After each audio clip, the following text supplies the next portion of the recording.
Ele é professor, jornalista e deputado federal eleito no Rio de Janeiro. Eu converso aqui com Jean Willis. Tudo bem, Jean? Tudo bem. Muito obrigado por nos receber aqui. Imagina, obrigado você pelo interesse. Jean, me fala uma coisa, você recebe muito preconceito no seu local de trabalho? Você está entrando agora, é um político que não era do meio político, foi eleito agora, é homossexual, luta pela causa.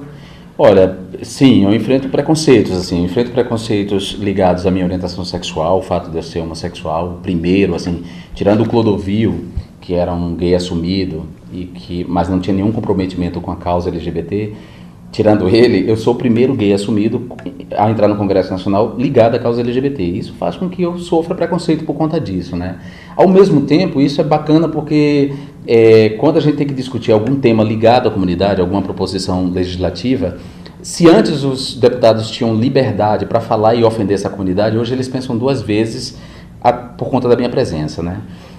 Tem também, no início, quando eu fui eleito logo, até porque eu fiz uma campanha invisível, né, ecologicamente correta, pouca gente sabia que eu era candidato, muita gente descobriu que eu era candidato quando eu estava eleito já.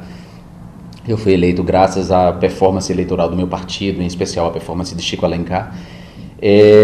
Quando eu fui eleito, rolou um preconceito que rola sempre, cada vez que alguém que não pertence, entre aspas, ao universo político se elege.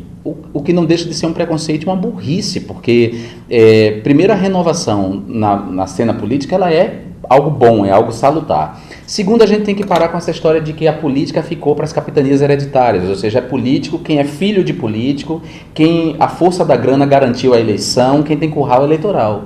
Não, todos os cidadãos têm o direito de se candidatar, de se arvorar, representar. Então rolou esse preconceito no início, assim que eu fui eleito, e que foi desfeito logo depois, quando eu comecei a minha atuação parlamentar. Tanto é que eu encerrei o ano passado com o título de segundo melhor deputado do Brasil, perdendo só para Chico Alencar, né? Do seu partido, né? Que é do meu partido. Então, e não foi um título concedido, não foi só o título concedido pela sociedade, porque tem uma votação virtual. Além dessa votação virtual, que me colocou em segundo lugar, os 55 jornalistas que cobrem o Congresso Nacional me elegeram o segundo melhor deputado.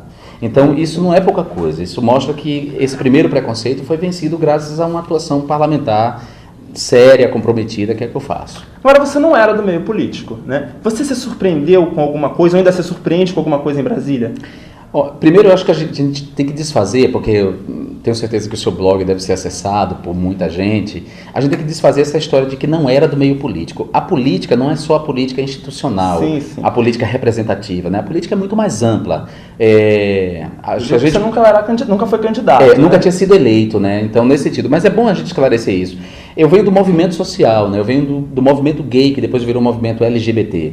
Eu venho do movimento gay, e antes do movimento gay, eu venho do movimento pastoral da Igreja Católica. Eu sou das SEBs, das Comunidades Eclesiais de Base, e do movimento pastoral, Pastoral da Juventude Estudantil, Pastoral da Juventude do Meio Popular, na minha cidade lá, Alagoinhas, que é a minha cidade em que eu nasci. Então, eu venho desse movimento, ou seja, eu já estava engajado na política e já era ativista. Eu saio dessa dimensão da política para ir para a política representativa, candidato. Nesse sentido, não me surpreendeu, assim. Eu já sabia que o Congresso era majoritariamente conservador, já sabia que grande parte daqueles políticos ali foram eleitos graças à força da grana, não por vontade mesmo das pessoas, que a grande parte daqueles políticos tem currais eleitorais mantidos graças a clientelismo e a assistencialismo, né? Infelizmente, as pessoas não pensam em políticas públicas, muita gente, né? Não as pessoas como todos, mas muita gente não pensa em política pública, pensa no seu interesse imediato. Então, se o cara vai lá e atende o interesse imediato, ela dá o voto, é quase uma venda de voto.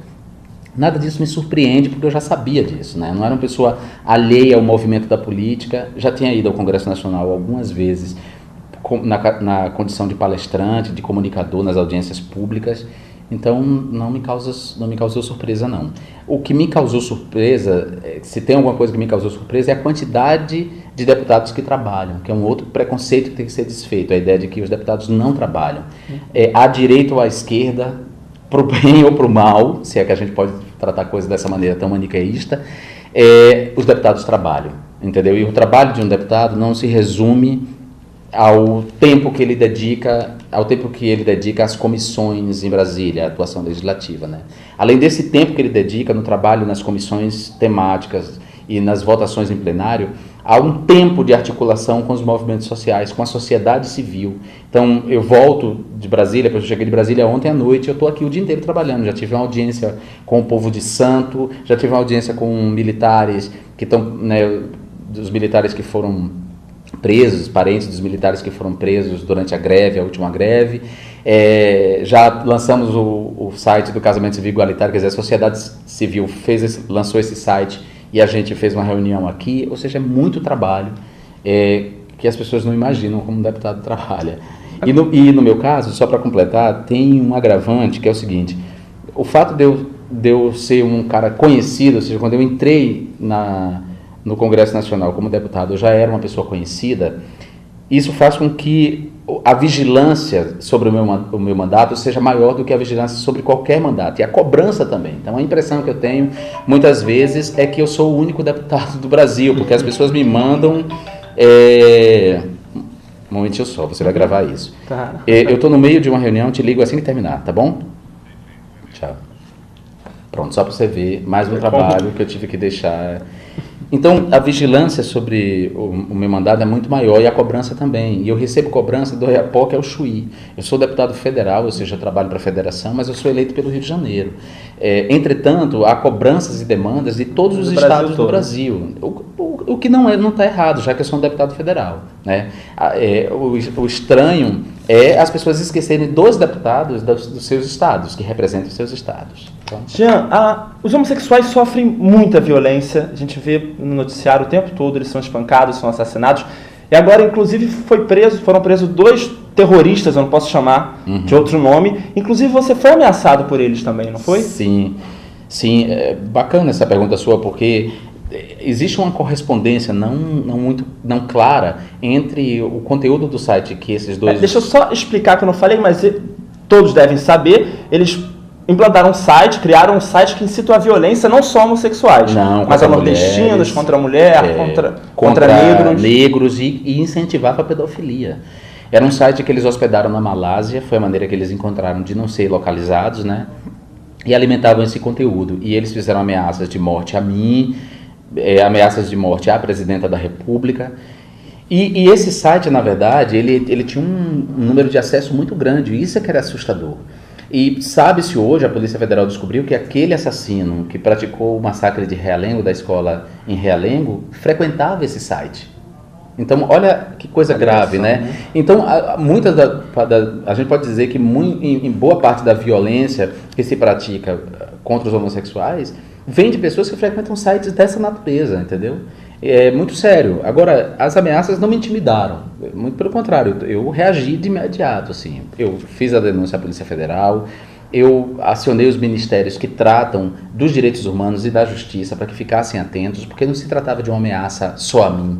Era uma ameaça à comunidade a qual eu pertenço, a comunidade LGBT, ao povo negro, que também eu pertenço, à comunidade de mulheres. Então, tinha que se tomar uma providência. E ainda bem que a Polícia Federal agiu de maneira bastante eficaz. Ainda bem mesmo.